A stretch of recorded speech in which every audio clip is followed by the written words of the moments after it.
This pan epidemic is a most unfortunate thing, and it has placed many in most unfortunate sets of circumstances.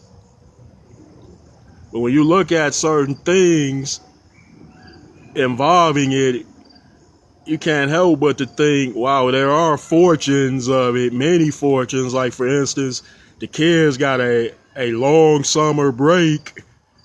In fact, they got months and months off of school.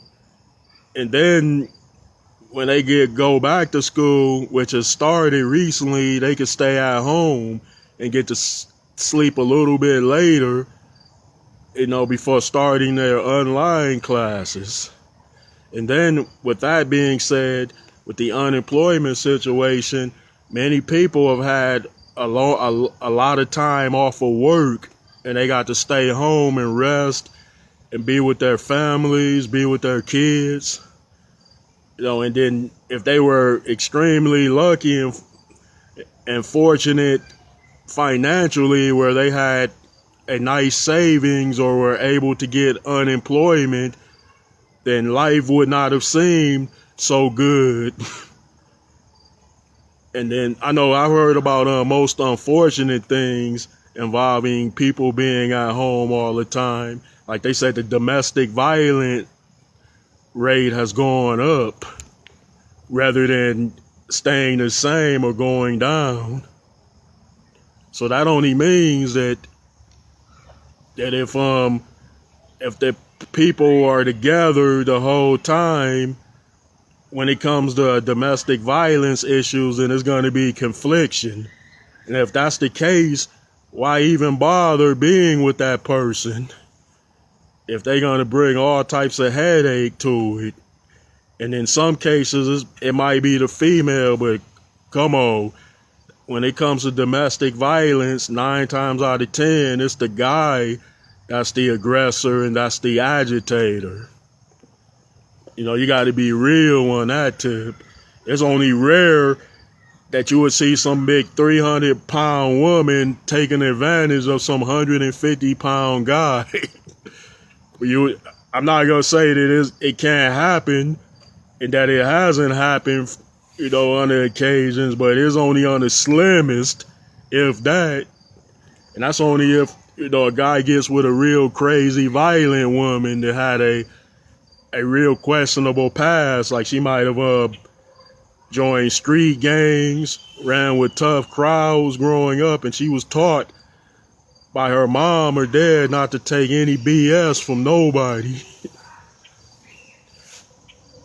Yeah, but anyway, those are the cases being unfortunate and fortunate with the pan epidemic situation.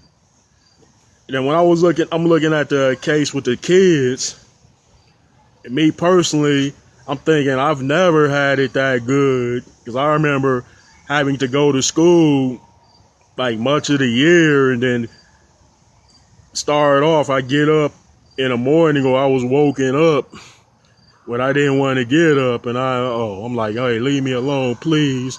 Mom, let me get some more sleep. Come on. I'll go to school. I'll go to school a little bit later. They don't care.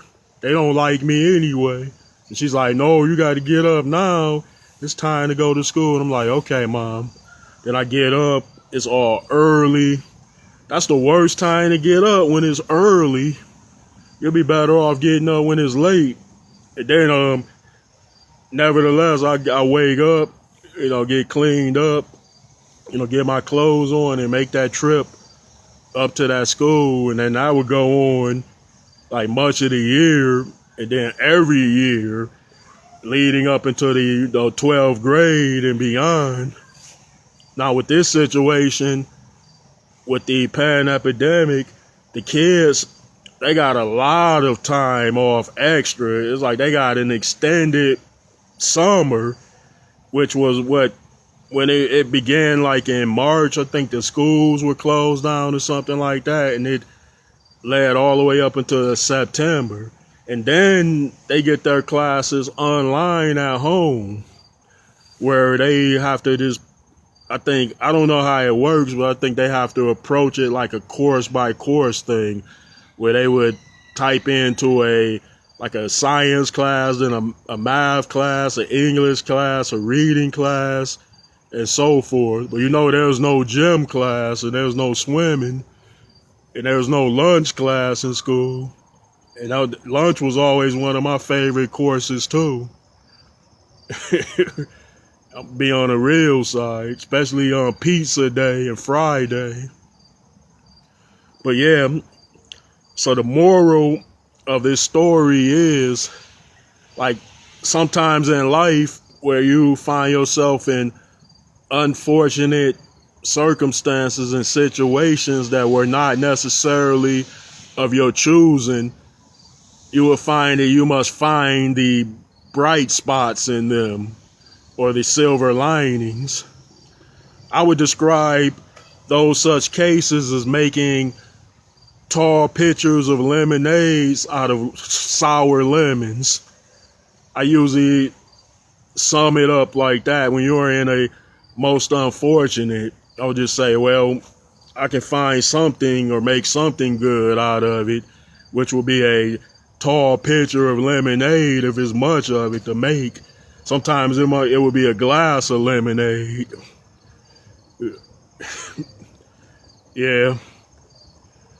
But, it, in cases such as with the pan epidemic, it could have been worse as well as could have been better. You just got to keep your head up and move on and try to live the best kind of life you can live.